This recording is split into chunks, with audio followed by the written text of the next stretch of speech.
دوسرا مرحلہ، اب قرآن کے جمع کا تیسرا اور فائنل مرحلہ، جس مرحلے کے بعد اس قرآن کو ہم کہتے ہیں مصحف عثمانی نام پڑا کہ عثمان نے جس مصحف امت کو جمع کر دیا۔ عثمان ابن عفان کا دور آیا اور اسلامی سلطنت 5 ٹائمز بڑھ گئی جو عمر ابن خطاب کے زمانے میں تھی۔ ابوبکر صدیق کے زمانے تو بہت تھوڑی تھی، عمر ابن خطاب کے زمانے میں بڑی، لیکن وہ بڑی بھی کتنی تھی؟ 2 لاکھ اسکوائر مائلز، 2 لاکھ مربع میل تھی، مطلب 3.5 لاکھ کلومیٹر کی حکومت تھی ان کی۔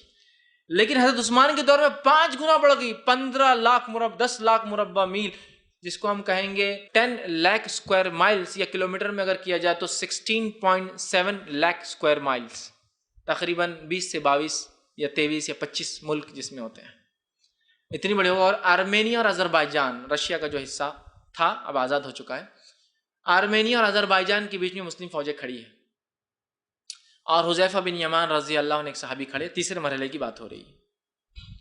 ہوا یوں کہ ایک شامی فوجی خیرت سنا رہا ہے، ایک جو ہے عراقی فوجی کو خیرت سنا رہا ہے۔ اپنے خیموں میں فوجی بیٹھے تھے تو وہ گپ شپ بیکار کی باتیں نہیں کرتے تھے، خیرت سنا رہا ہے۔ تو شامی فوجی نے کہا اس عراقی فوجی کو، میری خیرت تیری خیرت سے اچھی ہے؟ تو اس نے کہا میری خیرت تیری خیرت سے اچھی ہے، اور دونوں کھڑے ہو گئے، اور شامی نے بھی اور عراقی نے بھی تلوار نکالی اور گلے پہ لے کے آگے ایک دوسرے کی کہا، اب اگر بولا اس کے آگے کچھ کہ تیری اچھی تو میرے ہاتھ سے گیا، اس نے تو نے بھی اگر کہا تیری اچھی تو میرے ہاتھ سے گیا۔ حذیفہ بن یمان موجود تھے، جھگڑے کو مٹایا اور فوراً چھٹی لی اور کہا کہ میں واپس جا رہا ہوں مدینہ۔ مدینہ پہنچے، فجر کی نماز پڑھی، رات پہنچے، فجر کی نماز پڑھی، اور فوراً فجر کی نماز کے بعد مسجد میں بیٹھ کے عثمان بہت بڑا مسئلہ ہے، تم سے ڈسکس کرنا، بیٹھو۔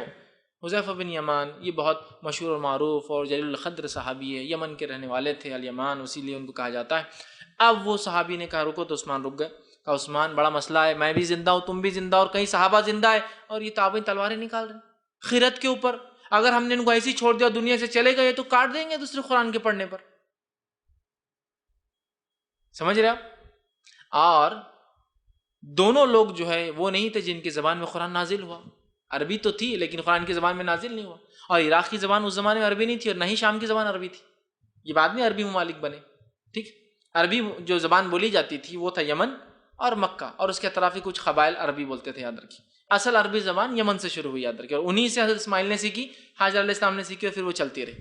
تو بس یہ عربی بولتے، اور باقی غیر عرب ملک تھی، بعد میں عرب میں شامل ہوئے، عربی بولنے لگے تو